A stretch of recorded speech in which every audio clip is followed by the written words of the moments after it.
Hello বন্ধুরা, আমি নবনীতা চলে এসেছি একটা ছোট্ট ব্লগ নিয়ে। দেখো, এই গরমে রিফ্রেশমেন্টের জন্য আমি নিয়ে চলে এসেছি একটা মশালা কোল্ড ড্রিঙ্কস। তেমন কিছু লাগে না। দেখো, গন্ধরাজ লেবুগুলোকে একদম মিহি করে কেটে নিয়েছি, তারপরে জলজিরা দিয়ে দিয়েছি, তারপর কোল্ড ড্রিঙ্কস একটা দিয়ে দিলাম। আমি নিয়েছি স্প্রাইট, তোমরা যে যেটা পছন্দ করো, কেউ কোকাকোলা বা কেউ থামস আপ, যে যেটা পছন্দ করো তোমরা এটাই নিতে পারো। আমি নিয়েছি স্প্রাইট। আর দেখো, ভালো করে মিশিয়ে নিতে হবে।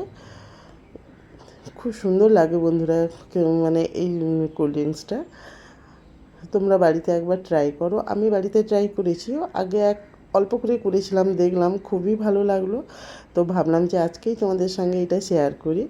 যা গরম পড়েছে তাতে ভীষণ ভালো লাগবে। বাড়িতে কেউ গেস্ট এলে তো তোমরা এটাও দিতে পারো, নিজেরাও খেতে পারো। তেমন কিছু লাগে না, গন্ধরাজ লেবু আর জলজিরা, বেশ আর কিছুই লাগে না। তো ভালো করে মিশিয়ে নিয়ে আমরা গ্লাসে এবারে নিয়ে নেব। তো বন্ধুরা, কেমন লাগলো একবার বানিয়ে দেখো, অবশ্যই তোমাদের ভালো লাগবে। আমার তো ভীষণ ভালো লাগলো। এরপরে কি করবে বলো তো, এরপরে ওপর থেকে একটু জলজিরা মিশিয়ে দেবে, দারুণ লাগে। তো বন্ধুরা, কেমন লাগলো তোমরা অবশ্যই ট্রাই করে দেখো। আজ আসছি, টাটা।